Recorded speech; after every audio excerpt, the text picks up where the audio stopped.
Hello guys, welcome everyone. तो हम लोग अपने लेक्चर में आगे बढ़ते हैं।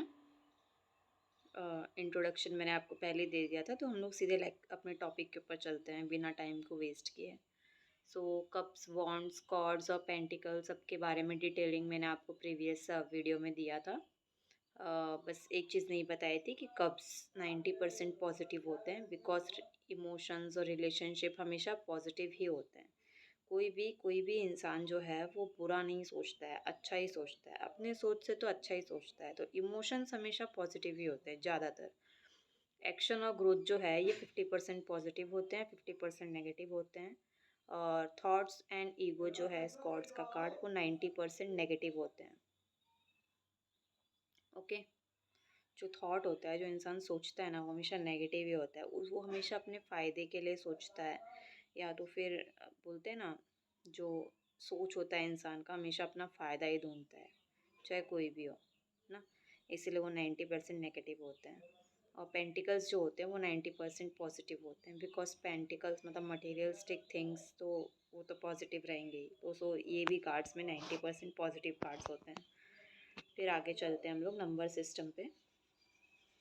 1 to 10 जो होते हैं वो पिप कार्ड्स होते हैं। नंबर 1 to 10 अपने ये जो सूट्स थे, 4 सूट्स थे, कप, वन, सॉर्ड और पेंटिकल, इनमें 1 to 10 जो नंबर होते हैं वो पिप कार्ड्स बोले जाते हैं।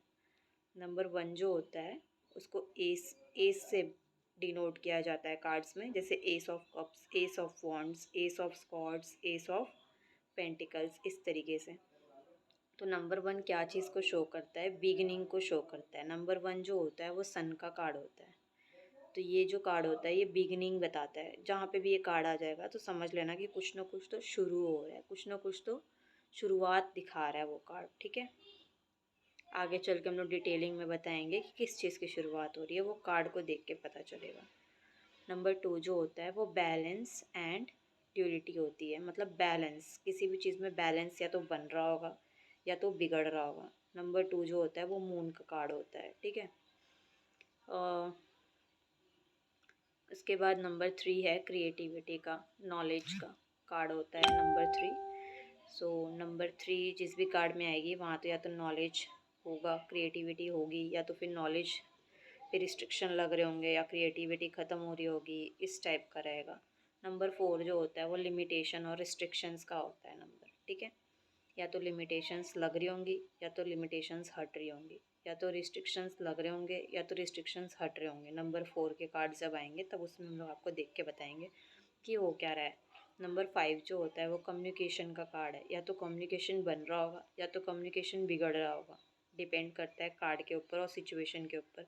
तो जब हम लोग आगे पढ़ेंगे तो उसको देखेंगे। ठीक है, नंबर 6 जो होता है वो लग्जरी का होता है, लग्जरी और लव का होता है। ठीक है, या तो लव और लग्जरी होगा या तो लव और लग्जरी नहीं होगा, वो कार्ड देख के हम लोग डिसाइड करेंगे। नंबर 7 जो होता है वो इल्यूजन और डाउट्स का नंबर होता है, इल्यूजन्स और डाउट्स का नंबर होता है। केतु का है ना, नंबर 7 केतु होता है। नंबर 4 जो होता है वो राहु होता है, और नंबर 7 जो होता है वो केतु का नंबर होता है। सो कन्फ्यूजन्स और डाउट रहेंगे, या तो कन्फ्यूजन्स और डाउट हट रहे होंगे या तो फिर लग रहे होंगे। नंबर 8 जो होता है वो स्ट्रगल और सक्सेस का नंबर होता है। ठीक है, स्ट्रगल या फिर सक्सेस, स्ट्रगल एंड सक्सेस दोनों भी हो सकता है। तो फिर या तो स्ट्रगल और सक्सेस मिलेगा या तो फिर स्ट्रगल और सक्सेस नहीं होगा, वो कार्ड देख के डिसाइड होगा। नंबर 9 जो होता है वो करेज और स्ट्रेंथ का नंबर होता है। और नंबर 8 जो होता है ये जुपिटर का नंबर होता है। नंबर 9 जो होता है वो करेज और स्ट्रेंथ का नंबर होता है। या तो करेज और स्ट्रेंथ होगा या तो फिर नहीं होगा इंसान में। ठीक है, तो वो कार्ड देख के डिसाइड हो। नंबर 10 जो होता है वो कंप्लीटेशन और फुलफिलमेंट का कार्ड होता है। ठीक है, या तो नंबर 10 जहाँ भी आ जाए समझ लेना कि कोई ना कोई चीज़ तो कंप्लीट हो रही होगी, फुलफिलमेंट मिल रही होगी। ठीक है, अब किस चीज़ की कंप्लीटेशन हो रही है, किस चीज़ की फुलफिलमेंट हो रही है, वो कार्ड देख के डिसाइड किया जाएगा। ओके,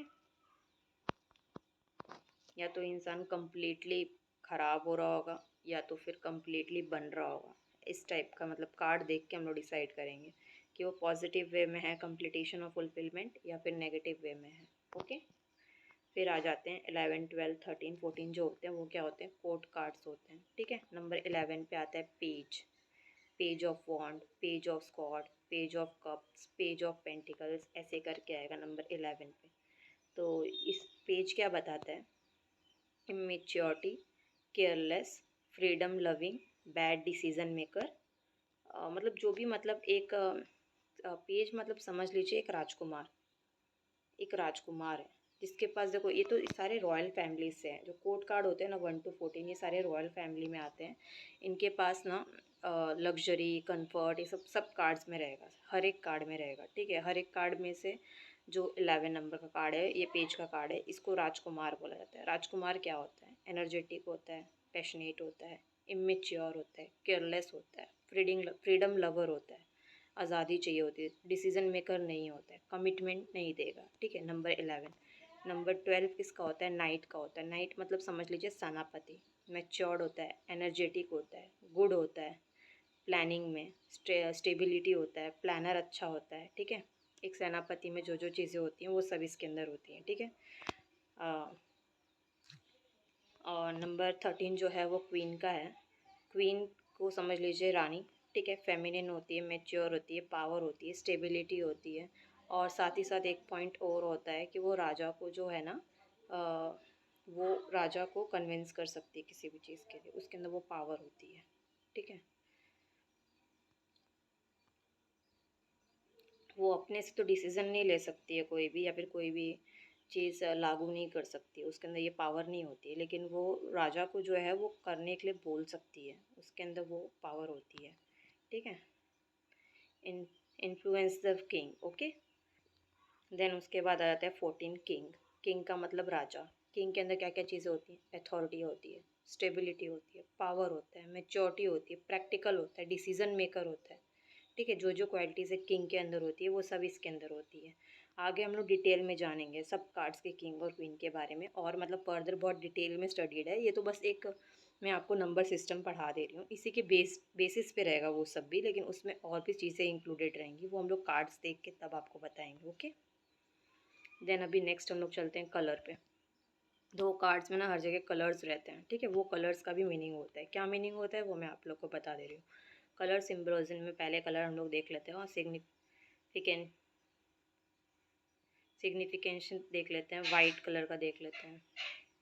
वाइट कलर क्या बताता है, प्योरिटी बताता है, इनोसेंस बताता है, फेथ बताता है, ट्रुथ बताता है, पीस बताता है। जहाँ पे भी वाइट कलर आप देखोगे वहाँ पे क्या होगा, ट्रुथ होगा, पीस होगा, प्योरिटी होगी, वो इंसान प्योर होगा हार्ट से, इनोसेंस होगा वो इंसान। ठीक है, फेथ होगा उसके अंदर, अगर बैकग्राउंड में है तो बैकग्राउंड वैसा होगा। ठीक है, ब्लैक कलर क्या बताता है, negativity, falls, illusions, doubt, depression. Okay, जहाँ भी ब्लैक कलर देखना समझ लेना वहाँ पे इल्यूजन्स है, डिप्रेशन है, नेगेटिविटी है, डाउट है। वो कार्ड देख के पता चलेगा कि वो कार्ड में उसका क्या मीनिंग है ब्लैक कलर का। ठीक है, येलो कलर क्या होता है, पॉजिटिविटी, ऑप्टिमिज्म।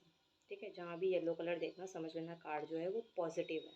ठीक है, ऑप्टिमिज्म है उसमें।